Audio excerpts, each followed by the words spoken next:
Buenos días a todos. Eh, Gracias por la oportunidad de poder compartir con ustedes toda esta información que yo creo que también es importante para todos. Ahora, en este caso, pues vamos a tocar el tema de cuáles son mis obligaciones fiscales como profesional inmobiliario o como una oficina inmobiliaria. Sobre todo, pues por toda la reforma fiscal que hemos estado viendo. Es que quiero quitar aquí uy, para que no nos estorbe, pero no se me mueve. A ver, ni modo, la voy a tener que dejar ahí. Ok. Básicamente para que sepamos cuáles son nuestras obligaciones fiscales como profesionales inmobiliarios o como una oficina inmobiliaria y pues podamos cumplir con el fisco. Ya recuerden que ya no son tiempos de escondernos, de guardar el dinero bajo el colchón nada más, por muchas razones, ¿no? Y bueno, esta plática está enfocada a conocer nuestras obligaciones fiscales y además qué pasa si no las cumplo, ¿no? Bueno, pues vamos a empezar. Primero que nada, pues dentro de la ley del impuesto sobre la renta, pues que está definido como una persona moral. Y es cuando en esta ley se haga mención a persona moral, se entienden comprendidas, entre otras, las sociedades mercantiles, los organismos descentralizados que realicen preponderantemente actividades empresariales, las instituciones de crédito y las sociedades y asociaciones civiles y la asociación en participación cuando a través de ellas se realicen actividades empresariales en México. O sea que por el simple hecho de hacer una actividad empresarial y conformemos una asociación, pues esa se va a enfocar dentro de la ley del impuesto a la renta como una persona moral. ¿Okay? Entonces, si soy una sociedad mercantil que realiza actividad empresarial, pues voy a estar dentro del capítulo de personas morales. Esto está en el artículo 7 de la ley del impuesto sobre la renta. ¿Y cuáles son las obligaciones fiscales de una persona moral? Pues primero que nada tiene que constituirse como una persona moral ante notario, hacer su acta constitutiva. Una vez que tenga ya esa acta constitutiva, pues tendrá que acudir a la oficina del SAT, que creo que el notario nada más le da 10 días para, después de firmar su acta constitutiva, acudir al SAT y poder tramitar su registro federal de contribuyentes, tramitar su clave CIEC o contraseña y la obtención de la firma electrónica. Y hay que regresarle esa alta al notario en el SAT para que pueda continuar su proceso del acta constitutiva y mandarla a registro público. Pueden inscribir en registro público de comercio pues esta acta constitutiva. Eso es pues importantísimo. Además, hay que dar de alta a los socios y al representante legal también en el SAT. Como socios van a estar en el régimen de dividendos. También cada socio tendrá que tramitar su registro federal de contribuyentes, su clave CIEC y su firma electrónica. Una vez que ya tengamos toda esta información, tanto en el SAT como mi acta constitutiva, pues tendré que acudir a abrir mi cuenta bancaria, porque si tengo un negocio, pues ese negocio debe tener su cuenta de bancos para poder recibir pues todos los ingresos que va a ir teniendo. Me van a pedir obviamente en el banco mi registro federal de contribuyentes, mi domicilio fiscal, que va a ser el mismo con el que me di de alta en el SAT, y bueno, una serie de documentos que ya cada banco les irá solicitando. Si voy a tener trabajadores, pues debo de darme de alta en el Seguro Social y en el RFC de los trabajadores. Debo darme de alta también en el Estado para poder pagar hacer mi declaración del impuesto sobre nómina. Una vez hecho todos los trámites burocráticos, pues tengo que presentar mis declaraciones mensuales, esto ya como obligación, del pago del impuesto sobre la renta, del pago del impuesto al valor agregado y de las operaciones con terceros. Son 3 declaraciones que se tienen que hacer en forma mensual. Y si tengo nómina, pues el impuesto sobre nómina, que ese impuesto se paga en el Estado, y de los trabajadores. Estos 2 impuestos son federales y este es estatal. Tengo que hacer declaraciones bimestrales en el caso de tener trabajadores del Infonavit y del Seguro Social. También tengo obligación de presentar declaración anual, que esa se presenta en el mes de marzo del siguiente año, cuando se cierra el ejercicio fiscal, tanto del impuesto sobre la renta como del impuesto al valor agregado y del impuesto de los trabajadores si es que tengo empleados. Eh, Tengo que inscribirme en la unidad de inteligencia financiera, que es la UIF. Tengo que tener mi acuse de envío de registro con folio, datos de identificación, nombre, fecha de nacimiento, nacionalidad y CURP. O sea, tengo que tramitar esto ante la UIF. Tengo que dar una localización, teléfono, dirección, email y señalar actividad vulnerable, o sea, la actividad inmobiliaria correspondiente si soy socio, administrador, en fin. Entonces, tanto los socios como la persona moral, pues se tienen que dar de alta en la UIF. Se requiere registro federal de contribuyentes y firma electrónica para poder estar inscrito en la UIF. Se presentan avisos a la unidad financiera, inteligencia financiera, igual al día 17 de cada mes, hayan o no hayan hecho operaciones por reportar. En el caso de arrendamiento, arriba de 271,000 pesos mensuales de operaciones que tengan de rentas, pues tienen que dar aviso, y de las compraventas, todas tienen que dar aviso. Ojo con esto, porque hasta el año pasado, este año ya no salió, pero hasta el año pasado, si no habíamos cumplido con esta obligación, todavía lo podíamos hacer sin ningún tipo de sanción. Este año ya hay sanciones porque ya no salió en la miscelánea fiscal que ya daban esa oportunidad, que el año pasado sí dieron. Este año ya no lo hicieron, pero sí les recomiendo que se pongan al corriente en todas esas operaciones que no estén reportadas, porque pues es probable que si el año pasado dieron oportunidad de ponerse al corriente porque vieron que muchos inmobiliarios pues no estaban haciendo estos reportes, pues dieron oportunidad todo el año para que no hubiera tanta gente sancionada. Este año, bueno, ahora por lo de la pandemia es probable que ya no entre este año, pero es probable que para el próximo año sí empiecen ya con las auditorías para los profesionales inmobiliarios. Ya lo hicieron con los doctores, ya lo hicieron con los notarios, es probable que ahora se vayan con los profesionales inmobiliarios. Entonces, por alguna razón dieron esa oportunidad el año pasado, entonces más vale que este año, que todavía no va a haber sanciones por la pandemia, pues lo aprovechemos y nos pongamos al corriente. Ok, ¿cuáles son los ingresos? ¿Qué es lo que se considera dentro de la ley del impuesto sobre la renta como ingreso para la persona moral? Pues tenemos dos tipos de ingresos, los que son acumulables y los que no son acumulables. Los ingresos que son acumulables, pues sí pagan impuestos, como son las comisiones que se facturan o depositan a las instituciones financieras, intereses por las inversiones realizadas, por ejemplo, si invierto a plazo fijo, compro acciones, casa de bolsa, todo ese tipo de intereses generados, pues van a pagar impuestos. Si vendemos algún activo fijo, como vender un carro de la empresa, o si vendo mi oficina, o un terreno, o muebles, en fin, cualquier venta de activo fijo va a ser un ingreso para la persona moral y va a causar impuestos. La recuperación de alguna cartera vencida, o sea, si alguien me quedó a deber, obviamente yo la reporté como cuenta incobrable y en ese momento la pude deducir.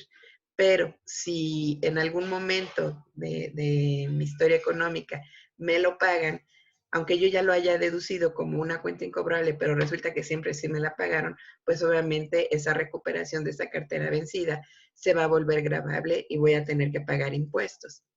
La recuperación de siniestros con el pago de seguros o fianzas. Si, por ejemplo, tuve una pérdida de mi auto, que era de la empresa, y me lo recuperó el seguro, ese dinero que me está pagando el seguro por recuperarme ese daño, pues se vuelve también ingreso. Por un lado, se vuelve deducible la pérdida del activo fijo, pero por otro lado, el que el seguro me lo resarza, pues se vuelve un ingreso y también paga impuestos. Los ingresos no acumulables, pues esos son los que no pagan impuestos y son los dividendos provenientes de otras inversiones y que vengan de la CUFIN, que es la cuenta de utilidad fiscal neta. Vamos a suponer que la persona moral invirtió y compró acciones, y a su vez es socia de otra persona moral. Entonces, a la hora que esta otra persona moral reparta dividendos a mi persona moral, pues se va a volver obviamente un ingreso también, siempre y cuando no, ese dividendo cobrado no provenga de la cuenta de utilidad fiscal neta. ¿Qué es la cuenta de utilidad fiscal neta? Que la otra empresa, a la hora de que presenta su declaración anual, pues va a presentar una utilidad, esa utilidad va a pagar un impuesto. Si yo a esa utilidad le quito los impuestos que se pagaron, me va a dar una utilidad ya neta. Esa es la cuenta de utilidad fiscal neta, que si se reparten todos los que son socios esa utilidad neta, no va a pagar más impuestos sobre la renta cada socio a la hora de recibir su dividendo. Si tuvieron ingresos que ya superen esta utilidad neta, pues entonces ahí sí vamos a pagar impuestos. Vamos a suponer, tengo un ingreso anual de 1,000,000 de pesos, hay deducibles de 800,000, pues mi utilidad es de 200,000 pesos. Esto va a causar el impuesto sobre la renta, que es el 30%, serían 60,000 pesos de estos 200,000. Entonces, mi cuenta de utilidad neta o CUFIN, pues serían, si es la utilidad fiscal menos mi impuesto, son 140,000. Estos 140,000 que se pueden repartir entre todos los socios de acuerdo al porcentaje en el que sean socios, de acuerdo a sus acciones. Este dinero, a la hora que lo reciba cada socio, no va a causar impuestos sobre la renta. Si en vez de retirar 140,000, a lo mejor retiraron 200,000, pues esos 60,000 pesos de más que se retiraron, pues van a causar ya impuestos como dividendos para cada uno de los socios. ¿Ok? Y bueno, ese impuesto que van a pagar los socios puede ir desde el 1,92 al 35%, que es la tarifa que se paga como personas físicas. Recordemos que las personas morales, su tarifa es el 30%, y la tarifa para personas físicas, ya sea sueldos, honorarios, actividad empresarial, dividendos, va del 1,92 al 35%, que es esta tarifa, que ya vimos que dependiendo del rango en donde caiga su ingreso, vamos a ver en qué rango caemos y será el impuesto que se pague la persona física por dividendos, que para el ejercicio 2019, ahora que la cobren, pues va a ser desde el 1,92 hasta el 35%. No sé por qué aquí no sale el 35%, pero bueno, hay último renglón, no se alcanza a ver. Ok.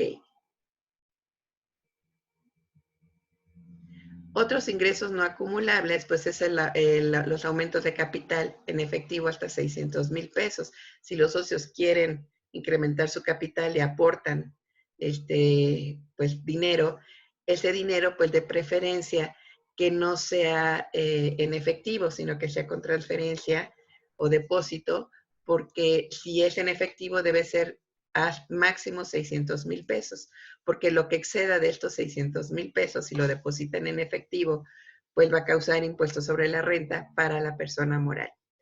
Los préstamos también que haga pues cualquier acreedor o alguno de los socios a la persona moral, también si son en efectivo, debe ser máximo hasta 600,000 pesos, porque si rebasamos esta cantidad, van a pagar, entonces se va a volver un ingreso para la persona moral y va a pagar el 30% sobre esa diferencia. Por eso, si ya sea que se hagan aumentos de capital o se hagan préstamos a la persona moral, deben ser forzosamente con transferencia o depósitos, pero con cheque. Que no sean en efectivo, porque si rebasamos los 600,000 pesos, sí vamos a causar impuestos sobre la renta. ¿Ok? Y bueno, si se hacen en efectivo, hay que dar un aviso 15 días después al SAT de que se hicieron estos préstamos en efectivo a la persona moral, porque si no violamos la ley de lavado de dinero. Y se puede volver además gravables. Si no doy el aviso, estos de 600,000 pesos, aunque sí los pueda depositar en efectivo, se vuelven gravables si no doy el aviso al SAT. Esto también es muy importante y hay que recordarlo. El excedente de 600,000 va a causar el impuesto sobre la renta hasta un 30%. ¿Ok? ¿Cuál es la fecha de obtención de los ingresos para considerarlos acumulables? Pues va a ser el momento en que expido mi factura, aunque no me la paguen, y no es salvo que que haga mi factura en pago en parcialidades y diferido, ahí sí no se vuelve gravable. Pero si hago mi factura en pago en una sola exhibición, entonces recuerden que ese formato de factura de ingresos, de pago en una sola exhibición, para el SAT es una factura que ya está pagada, que ya tengo el dinero en el banco. Si la hago así, por el simple hecho de expedir mi factura, ya se vuelve gravable ese ingreso y hay que pagar impuesto. Que se entregue la mercancía, aunque no me la hayan pagado y no haya facturado por el simple hecho de entregar la mercancía, pues ya genero mi impuesto sobre la renta. O recibir el pago, aunque no facture y no entregue la mercancía, pero ya me la pagaron, se hizo el depósito, ya se vuelve acumulable y entonces ya tengo que pagar el 30% del impuesto. Todos los anticipos también se vuelven ingresos y se vuelven acumulables, a menos que sean depósitos en garantía. Los depósitos en garantía se vuelven, no son gravables, pero los anticipos sí. Entonces tengamos cuidado cómo expedimos nuestras facturas. Si se vuelven, si se vuelve un depósito en garantía, obviamente no voy a dar una factura, pero si se vuelve un anticipo, entonces sí doy una factura. Ok, ¿cuáles son los deducibles de la persona moral? Porque recuerden que el impuesto sobre la renta se va a gravar sobre la utilidad. O sea, mis ingresos, le quito los deducibles, eso me va a dar una utilidad. Y para poder saber cuáles son los deducibles a los que tengo derecho, pues estas deducciones tienen que ser forzosamente, ser estrictamente estar dentro de la actividad del contribuyente. Si me dedico a la comercialización de inmuebles, pues obviamente si compro un colchón, pues ese colchón no va a ser deducible porque no está dentro de mi actividad económica, ¿no? A menos de que venda casas amuebladas, bueno, pues ahí sí ese colchón puede ser deducible, ¿no? Entonces, requisitos de los deducibles, además que que sean estrictamente dentro de la actividad del contribuyente, pues deben estar soportadas con documentación comprobatoria, en este caso con mis facturas o recibos que deben estar con todos los requisitos que marca el artículo 29A del Código Fiscal de la Federación, pues es que estén a mi nombre, que tengan el nombre de quien lo expide, el Registro Federal de Contribuyentes de quien la recibe y quien la expide, el IVA desglosado, el concepto, ¿verdad? De por qué se está expidiendo ese recibo o esa factura. Debemos tener cuidado con la clave del producto o del servicio. Eso también es importante porque así no podemos tener sanciones. Se tiene que pagar con cheque o transferencia de la cuenta del contribuyente para poder hacer el gasto deducible. Si, por ejemplo, una tercera persona de la que le estamos facturando hace el pago, se vuelve no deducible esa factura. La nómina esa sí se puede pagar en efectivo, no tiene que ser forzosamente con depósito o transferencia, sino que puede ser en efectivo, ahí sí no hay problema. Los activos fijos son deducibles a través de la depreciación, no, porque luego dicen, es que si compras un edificio o una casa ya se vuelve deducible. No, porque es un activo fijo. A menos que ese activo fijo sea, no sé, por ejemplo, soy una constructora o soy un arquitecto que se dedica a comprar, remodelar y vender inmuebles, pues obviamente ese activo fijo es un activo fijo circulante, no un activo fijo nada más, sino se vuelve circulante. Y por ser circulante, entonces ese sí se vuelve deducible al 100%. Pero si nada más es mi oficina, o sea, compré ese edificio para que sea mi oficina o mi casa, entonces se vuelve activo fijo, no es precisamente el producto que yo estoy vendiendo. Y entonces ese sí solamente va a ser deducible conforme a una depreciación hasta mi declaración anual, al 5% sobre el valor del inmueble. Gastos que sean forzosos en una empresa, pues por ejemplo la luz, el agua, la renta, el teléfono, papelería, o sea, estos gastos forzosos también van a ser deducibles. La gasolina, dice la ley que debe pagarse con cheque o con tarjeta de crédito, débito o vales de gasolina para que sea deducible. Si la pago en efectivo, se vuelve no deducible. Entonces también hay que tener mucho cuidado a la hora que pagamos la gasolina para que esas facturas el día de mañana no las vuelve el fisco no deducibles, porque resulta que las pagamos en efectivo. ¿Ok? Los intereses que cobre un proveedor o el banco por no pagar un préstamo, O sea, esos intereses, si la persona moral tramita un crédito, ya sea hipotecario o por cualquier razón tiene un crédito, esos intereses que está pagando por esos créditos se vuelven deducibles. Las primas de seguros también son deducibles. Los gastos de representación solamente se va a deducir un 12% si se hizo dentro de los 50 kilómetros a la redonda del edificio, o 50 kilómetros después, entonces sí se vuelve deducible el 100%. ¿Cuáles son esos gastos de representación? Pues, por ejemplo, los viáticos, las comidas, eventos que hagamos fuera de nuestra oficina, todo eso se vuelven gastos de representación.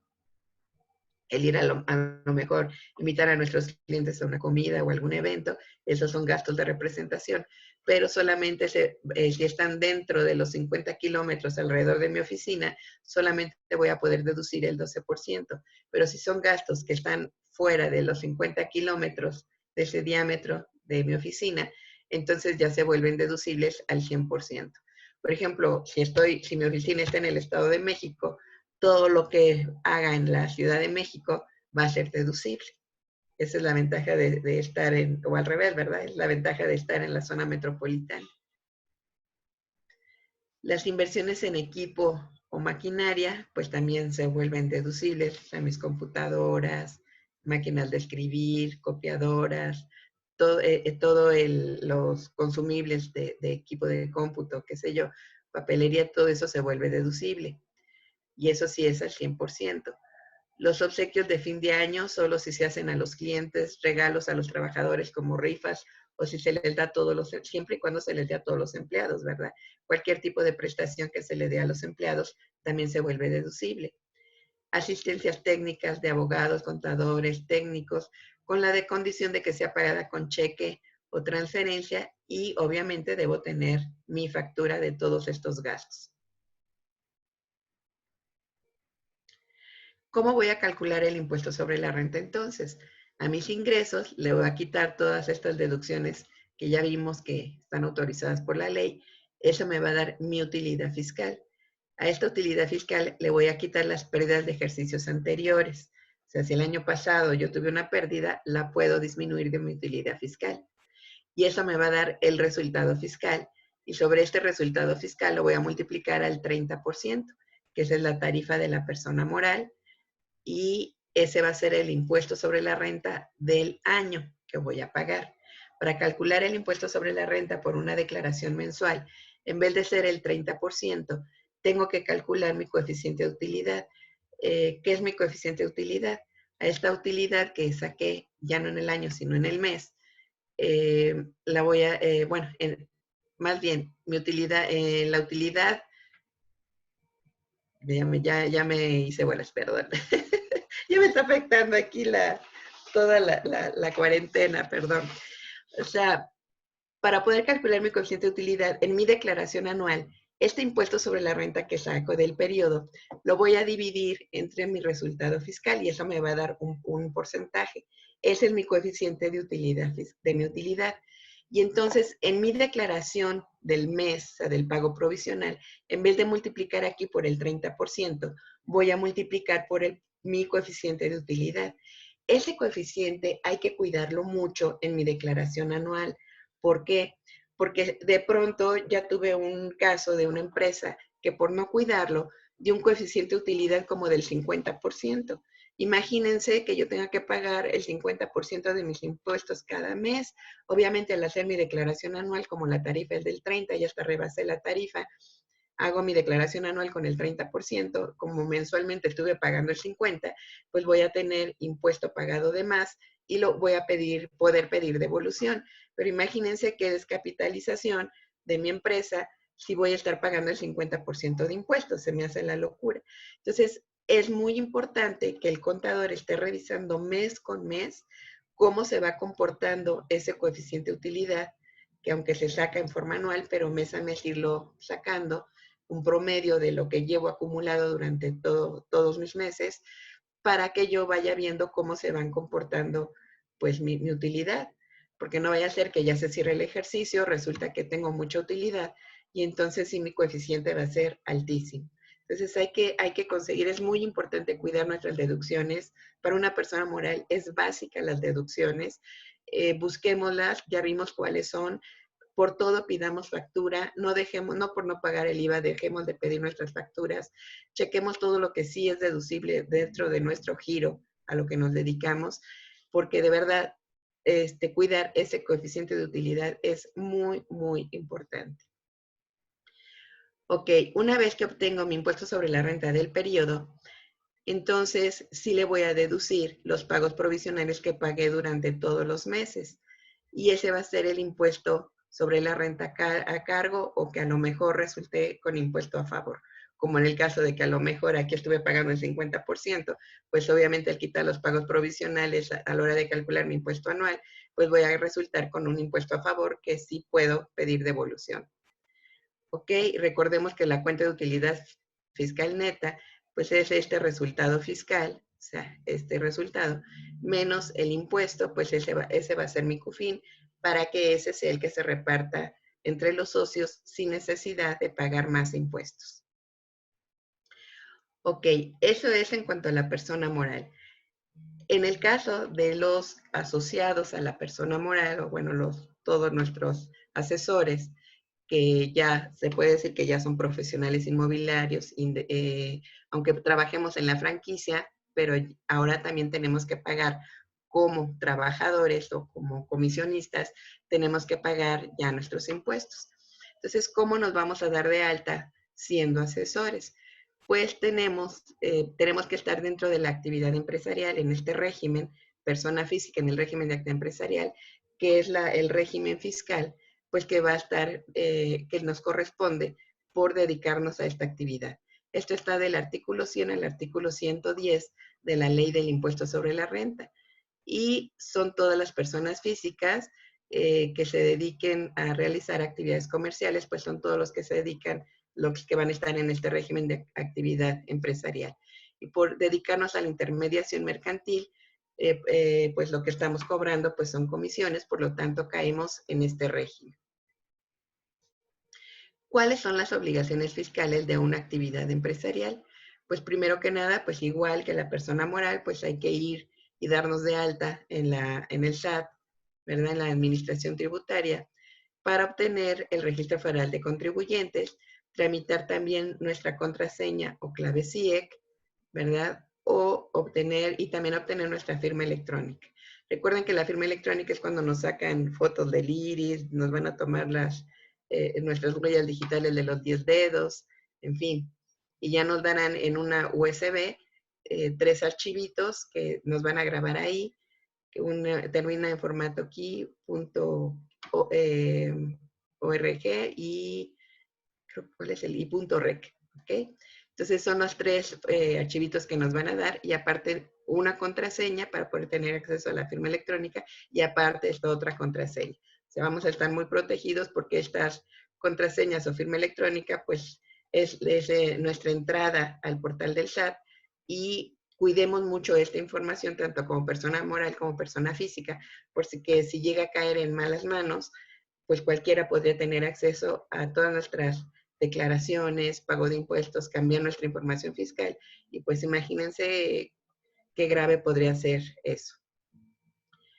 Tengo obviamente también que tener una cuenta bancaria que esté donde voy a estar depositando pues todas las comisiones que gane y esta cuenta bancaria tiene que estar ligada a mi registro federal de contribuyentes y debe tener el mismo domicilio con el que me di de alta aquí en el SAT.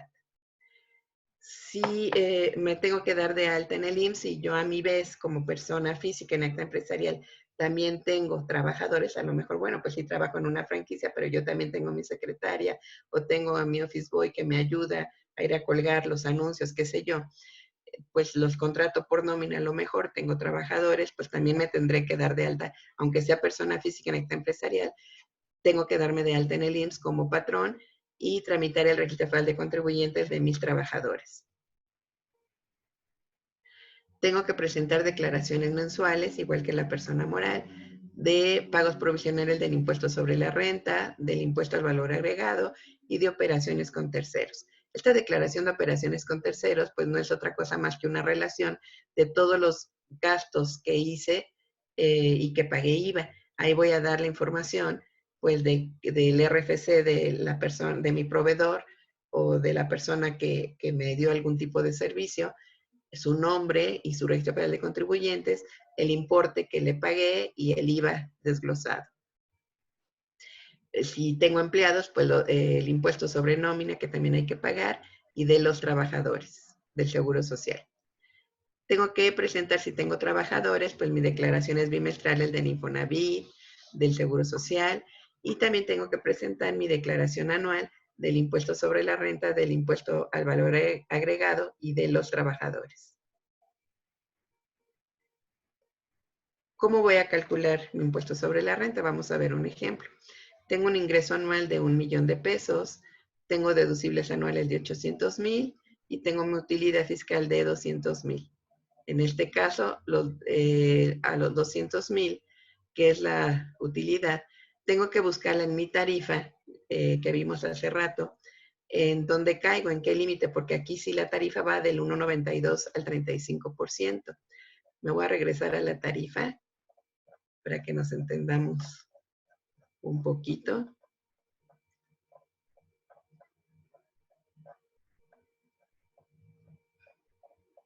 Aquí está. Busco dónde caen los 200,000 y caemos en este rango que va de 144,000 a 290,000. Ahí caerían los 200,000. A los 200,000 le voy a quitar mi límite inferior, porque el límite inferior también se vuelve deducible, y sobre lo que me salga le voy a calcular el 21.36. Y lo que me salga le voy a sumar mi cuota fija, y ese va a ser el impuesto. Entonces, a los 200,000 de utilidad, recuerden, le quito el límite inferior, lo que me sale lo multiplico por el porcentaje de ese renglón, y a lo que me salga le sumo la cuota fija de ese renglón. ¿Ok? ¿Qué es lo que estamos haciendo aquí?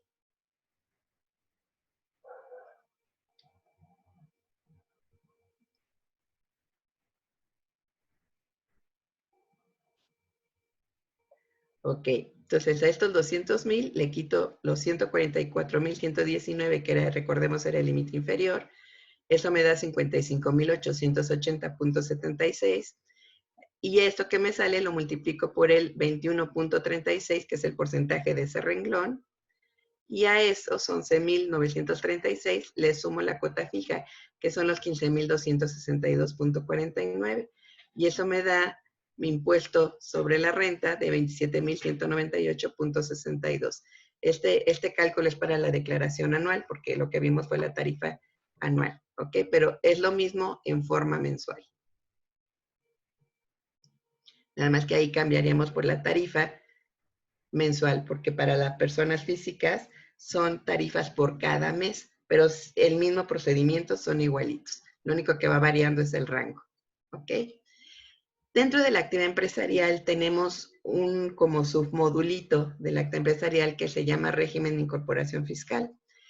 En este régimen de incorporación fiscal, pues pueden estar también los profesionales inmobiliarios, pero siempre y cuando no rebasemos comisiones anuales de 2 millones de pesos, ¿ok? Solamente vamos a poder vender casa habitación a público en general. Y la ventaja de pertenecer a este régimen es que el primer año no paga impuestos sobre la renta. El segundo año solamente va a causar el 10% del impuesto que le diera a pagar. El tercer año el 20% y así cada año va a ir subiendo un 10% de tal modo que 10 años después ya va a pagar el 100% del impuesto como persona física en actividad empresarial. Entonces, pues sí, este régimen puede resultar atractivo para aquellas personas que sus comisiones no rebasen los 2 millones de pesos y puedan estar vendiendo solamente casa habitación. Porque si vendemos, no sé, locales comerciales, oficinas, terrenos, ya no podemos estar dentro del régimen de incorporación fiscal. Aquí lo que les recomiendo es que a lo mejor den de alta a alguien de su confianza, porque obviamente recuerden, parte de sus obligaciones de quien está en este régimen es cumplir con todo lo que ya vimos, por lo tanto tendrá que darse de alta en el régimen de incorporación fiscal, tiene que abrir su cuenta de bancos y el dinero que cobre quien está en el régimen de incorporación fiscal, pues le pertenecerá a quien está en ese régimen. Si yo doy de alta a mi hijo, que a lo mejor es mi persona de confianza, pues él es el que va a recibir el dinero y va a ser fiscalmente y legalmente su dinero. pero bueno, de alguna manera yo puedo estar controlando ese ingreso, mi hijo me puede dar firma en esa cuenta de bancos y yo controlar esa cuenta de bancos. Entonces es un tip que les puedo pasar y ustedes darse de alta en el régimen de actividad empresarial para ahí ya poder facturar pues las bodegas, los locales comerciales, los terrenos, las oficinas. Entonces como tip para las personas físicas les recomiendo también pues tener a alguien que les apoye para no facturar tanto y no pagar tantos impuestos. Este régimen por eso resulta pues muy interesante. El IVA lo van a trasladar si lo retienen, obviamente, y deben presentar sus declaraciones cada bimestre. El régimen de incorporación fiscal no presenta declaraciones mensuales como el acta empresarial, sino aquí se presenta en forma bimestral los días 17 del bimestre que viene al que recibí los ingresos, que van a ser, por ejemplo, los meses de marzo, mayo, julio, septiembre, noviembre y enero. ¿Ok? En marzo se paga lo que recibí en enero y febrero, en mayo, en febrero, marzo y abril, y así respectivamente. Por ejemplo, yo tengo mi ingreso anual de 1,000,000, ya vimos los deducibles de 800, volvemos a la utilidad de 200,000. Habíamos visto hace rato, en el caso de un acta empresarial, que el impuesto sobre la renta del primer año pues eran 27,199, que era lo que nos daba, hace ratito que lo calculamos. Si yo calculo los 27,199, pero resulta que estoy en incorporación fiscal, a estos 27,199 solamente le voy a calcular el 10% y solamente voy a pagar 2,719 en vez de 27,199. En el segundo año voy a pagar 5,440, en el tercer año el 30%, 8,169, en el cuarto año 10,879 y así va a ir subiendo un 10% cada año, de tal modo que hasta hasta el 10º año es cuando ya voy a pagar el 100% de mi impuesto, ya automáticamente me vuelvo actividad empresarial y ya no puedo permanecer en el régimen de incorporación fiscal. ¿Ok? Muy bien. Vamos a entrar qué pasa si no cumplo con estas obligaciones. Si no cumplo con las obligaciones fiscales, recuerden que puedo caer en la discrepancia fiscal. Resulta que no me di de alta, pero me están depositando mis comisiones. Yo tengo mi cuenta de bancos, o estoy pagando una tarjeta de crédito, o estoy pagando un crédito hipotecario o un crédito de auto. Todo eso recuerden que el SAT le está avisando el banco le está avisando al SAT de todos los gastos que estoy haciendo o depósitos que estoy teniendo o pago de créditos que estoy haciendo arriba de 15,000 pesos. Entonces, todo lo que pase, peso que toque cualquier sistema financiero, el SAT se está enterando, ya sea porque lo esté ingresando o porque lo esté gastando, lo esté pagando. Pues todo eso el SAT se está enterando.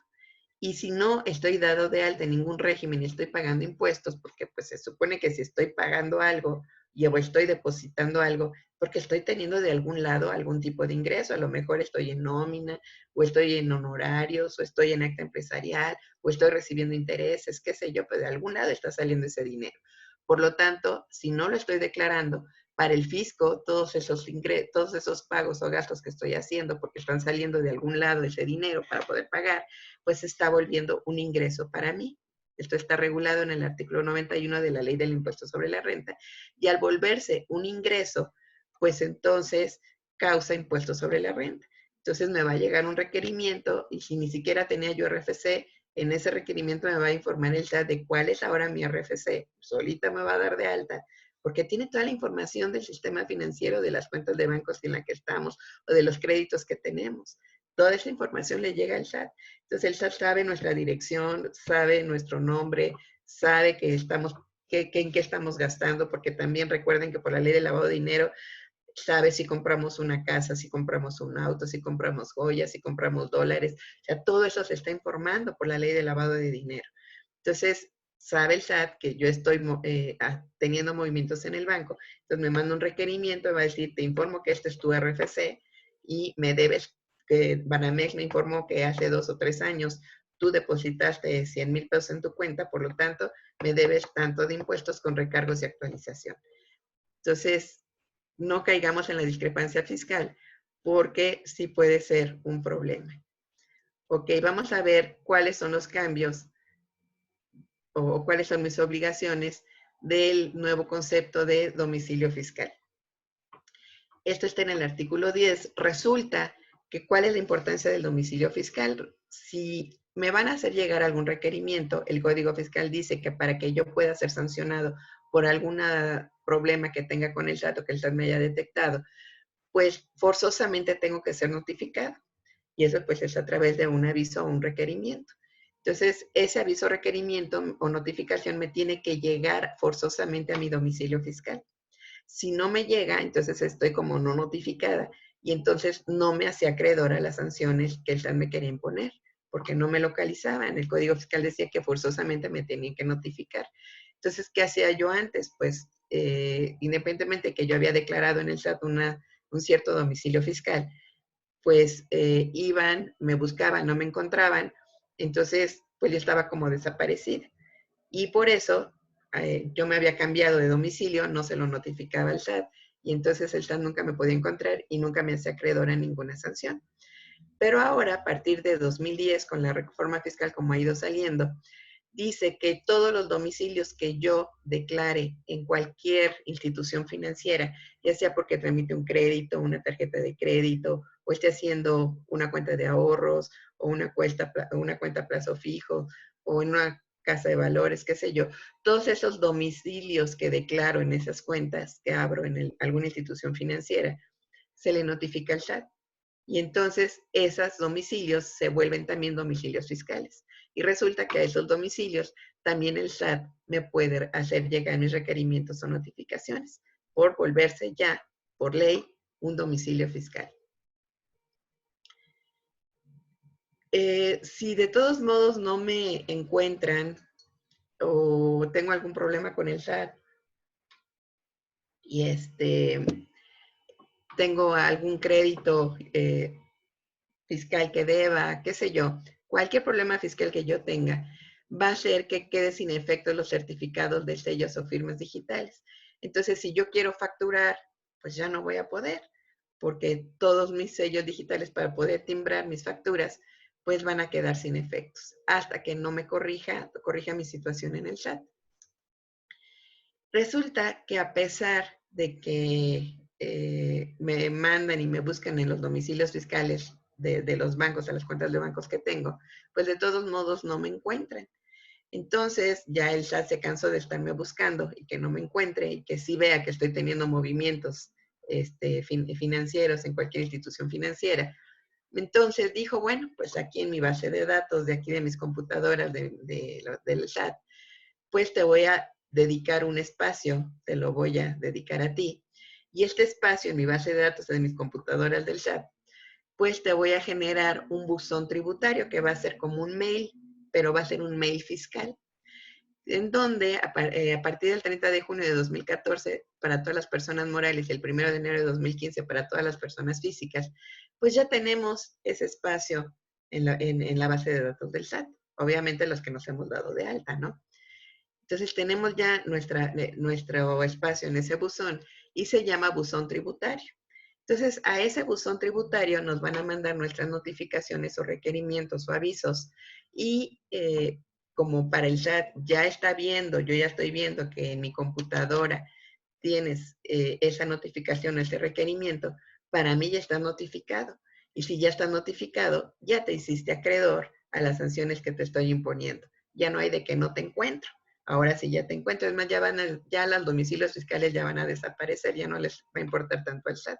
Porque ahora para el SAT ya estás notificado, porque ya está viendo que el mail que te mandó ya te llegó porque está en su propia computadora. Y nosotros tenemos solo 3 días para revisar nuestro buzón tributario y poder ver de qué se trata ese requerimiento que nos llegó y darle respuesta a ese requerimiento. Porque si después de 3 días no le damos respuesta, ya nos hicimos acreedor a las sanciones entonces que ahí vienen y se puede decir, como ahí vulgarmente se dice, ya perdimos por default, ¿no? Entonces hay que decirle a nuestros contadores que todos los días estemos revisando ese buzón tributario, porque si porque no se me fue la luz, me fui de vacaciones o simplemente no revisé mi buzón y ya pasaron los 3 días, llámese acreedor a esas sanciones. Entonces es muy importante estar revisando todos los días ese buzón tributario. El secreto fiscal también desaparece. Entonces, recordemos que si tengo algún problema con el SAT, pues entonces el SAT me va a subir a una base de datos que tiene, que se llama contribuyentes no cumplidos. Y entonces, ahí, igual que nos suben cuando no pagamos algún crédito o una tarjeta de crédito, pues así también nos van a subir a su buzón de contribuyentes no cumplidos.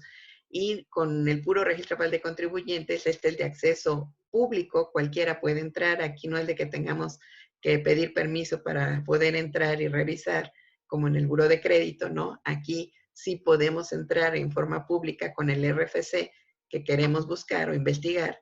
Y si estoy ahí, pues me vuelvo contribuyente no cumplido. Ahí estoy y todo el mundo me puede ver. Entonces, bueno, esta base de datos se las recomiendo para que puedan investigar también a los inquilinos para ver si no deben también impuestos, porque ya para deber impuestos,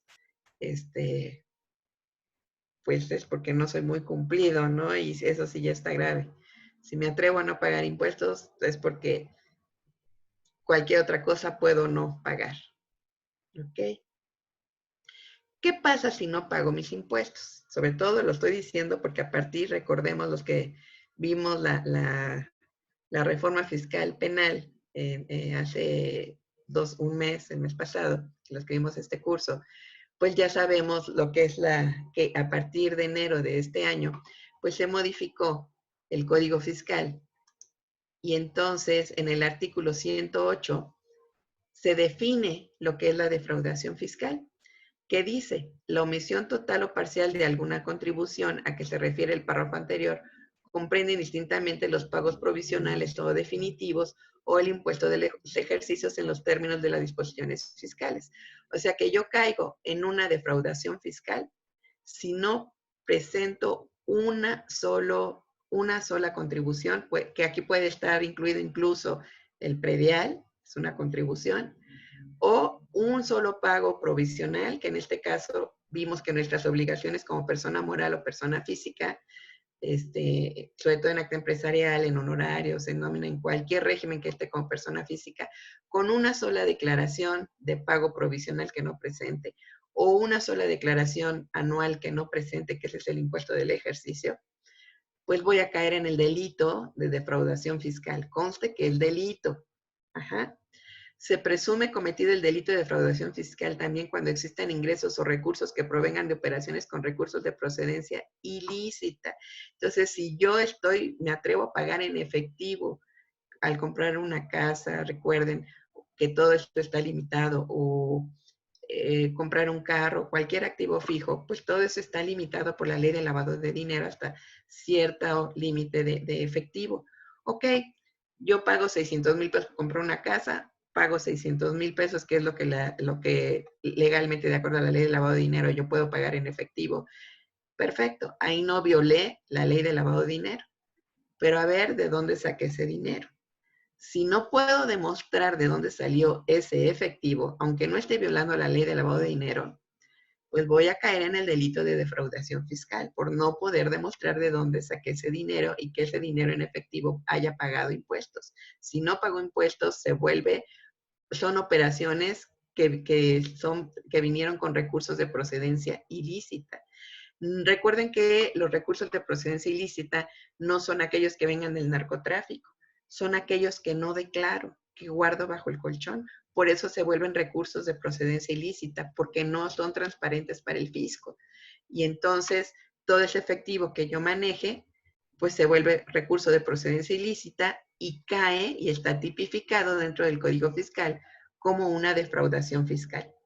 ¿Y qué pasa si cometo defraudación fiscal? Pues de acuerdo al artículo 108, que es el que estamos viendo, dice que se va a sancionar con prisión de 3 meses a 2 años cuando el monto de lo defraudado no exceda de 1,734,280. O sea que desde un peso que yo deba, yo ya puedo entrar a la cárcel, ser sancionado con prisión de 3 meses a 2 años, desde un peso. Con prisión de 2 años a 5 años cuando el monto de lo defraudado exceda de 1,734,280 a 2,601,410. y con prisión de 3 años a 9 años cuando el monto de lo defraudado fuere mayor a 2.601.410. Esto es para personas físicas o personas morales. Aquí aplica para todos. Por eso cuando vimos el capítulo de arrendamiento, pues también caía en este artículo. Cuando no se pueda determinar la cuantía de lo que se defraudó, la pena será de 3 meses a 6 años de prisión. Y ok, fisco, ya me cachaste, te debo dinero, ya me mandaste mi requerimiento. Ahorita voy corriendo junto el dinero y te lo pago. Que además el pago de ese adeudo debe ser cubierto en una sola exhibición y de forma inmediata. Pero aún así, cuando lo pague con recargos de actualización, la pena de prisión solo se va a atenuar el 50%. O sea que si yo me iba a ir 3 meses a la cárcel, pues por lo menos mes y medio, aun y cuando pague mis impuestos con recargos de actualización, mes y medio sí voy a estar en la cárcel. Entonces hay que tener ya mucho cuidado con caer en la defraudación fiscal. Por eso yo creo que ya no nos podemos esconder del fisco, ya no son tiempos de no darle la cara. ¿Por qué? Porque si estoy comprando y estoy pidiendo facturas o estoy comprando todo lo que está dentro de la ley de lavado de dinero, inmuebles, autos, joyas, dólares, rifas, préstamos, todo eso y no lo estoy reportando, puede ser una defraudación fiscal y entonces voy a ser sancionado desde 3 meses a 9 años de prisión, además de tener que pagar mis impuestos. Y luego recordemos que se publicó en agosto del año pasado la ley federal contra la delincuencia organizada y en su artículo 2, fracción 8 bis, dice, serán sancionados por el solo hecho como miembros de la delincuencia organizada la defraudación fiscal prevista en el artículo 8, que es lo que acabamos de ver. Entonces, si nos vemos, además de que nos volvamos defraudadores fiscales, si rebasamos el no haber pagado impuestos hasta 7.804.230, si rebasamos esta cantidad de que no pagamos impuestos, además de ser defraudadores fiscales, nos volvemos delincuentes organizados. Y si nos volvemos delincuentes organizados, aplica la ley de extinción de dominio.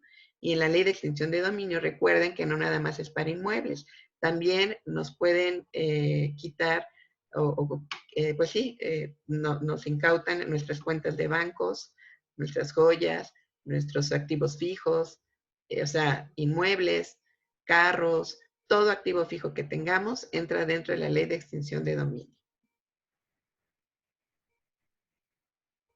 Conclusiones. Aquí ya de veras parece chistosa esta imagen, pero toda esta gente quiero ver si realmente va a cumplir con todo lo que estuvimos viendo. O sea, ni luz hay luego en sus pueblos, no tienen computadoras, ¿cómo le van a hacer para hacer una factura? Entonces, pues no está fácil para todos ellos. No creo que el fisco pues se ensañe con ellos, la verdad es que ya sería no sé, un levantamiento social si eso se hiciera, ¿no? Pero la verdad es que así como están redactadas las leyes, todo este tipo de gente está desprotegido. Y si el fisco quiere, sí se puede ensañar con ellos. Pero bueno, con esta reforma fiscal, pues se pretende lograr un mayor control y fiscalización de la autoridad sobre el contribuyente y sobre las operaciones en efectivo. Definitivamente ya nos tienen controlados. El SAT podrá determinar ingresos en forma presuntiva y determinar un impuesto sobre la renta a pagar. A ver, tú ni siquiera estás dada de alta, pero resulta que tienes una casa en México, una casa en Acapulco, tienes 3 carros, tienes cuentas de banco. O sea, ¿de dónde está saliendo todo ese dinero? ¿No? Entonces, de acuerdo a todo lo que ya detecté que tienes, te voy a determinar más o menos los valores haciendo avalúos. Te voy a determinar que tú tuviste un ingreso por todo eso que tienes y por lo tanto me debes tanto de impuestos por esos ingresos que te voy a determinar en forma presuntiva. Y recuerden que si me determinan ingresos en forma presuntiva, pues caigo en la defraudación fiscal. Entonces, mucho cuidado con todo lo que tenemos. Las declaraciones en cero pueden anularse y pueden determinar una opinión negativa en el informe que sacamos del SAT, porque resulta que si me están depositando o estoy facturando, pero me volteo al final del mes y le digo al contador, oye, presenta declaración en ceros porque, ¿qué crees? Me gasté el IVA y no voy a poder pagar mis impuestos.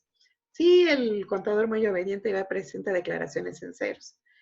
Pero resulta que el banco le informó al SAT del dinero que depositamos o de los pagos de tarjeta de crédito, créditos hipotecarios que hicimos, o compramos una casa, compramos un carro, qué sé yo. Todo eso se está dando informes al SAT. Y entonces el SAT sabe que yo tuve movimientos financieros en ese mes y me atrevo a presentar una declaración en ceros, pues obviamente la va a anular, se va a volver una obligación no cumplida y al anular esa declaración, pues recuerden que cuando caigo en defraudación fiscal también es cuando no presento declaraciones y que con una sola declaración no presentada caigo en defraudación fiscal. Entonces, cuidado con presentar declaraciones en ceros. Las puedo presentar en cero siempre y cuando pues no haya tenido ingresos. O que bueno, yo tenía ahí un colchoncito que sí pago impuestos y por eso pagué mi tarjeta de crédito. Ah, bueno, si lo puedo demostrar, no tengo problema. Pero si no lo puedo demostrar de dónde saqué el dinero para hacer esos pagos, pues entonces sí se van a anular esas declaraciones en ceros. Ok, si no cumplo con todas mis obligaciones que ya vimos, pues voy a tener multas. Y esas multas por no hacer una declaración de ISR o de IVA en forma mensual por cada declaración son 2,400. No hacer una declaración de operaciones con terceros, 9,000 pesos. Asientos contables incompletos, porque recuerden que tenemos que llevar contabilidad electrónica y esa se presenta mensualmente también junto con mis declaraciones. Por no presentarla, 1,500 pesos. Hacer una factura con clave, error en clave o producto, pues 13,000 pesos por haber cometido un error en nuestras facturas. O 1,000 pesos si tengo error en clave o producto. Si no tuve la información al momento de que la autoridad lo requiere, o sea, vienen y me mandan un requerimiento y me piden tal o cual información y no la mando, 15,500 pesos de multa. Si vienen y me hacen una auditoría físicamente, y no tengo en ese momento la información que me piden, 15,500 de multa. No enviar la contabilidad electrónica, 15,000 pesos. No pagar mi impuesto sobre nómina si es que tengo empleados, 1,500 pesos. Y no presentar mi declaración de operaciones con terceros, 1,500 pesos. Solo, esta es la del Seguro Social y esta es la del impuesto sobre nómina. Total, que si no cumplo con todo esto, voy a pagar 75,900 mensuales de puras multas. Por eso es que se acabó ya el tiempo en que se podía esconder del SAT. Es mejor que cumplamos y busquemos dentro de nuestros derechos, a los que sí tenemos derecho de acuerdo a la ley, cómo poder defendernos del fisco siempre dentro del marco legal y poder optimizar así nuestros impuestos. Mejor optimizarlos que escondernos. Entonces, pues muchas gracias.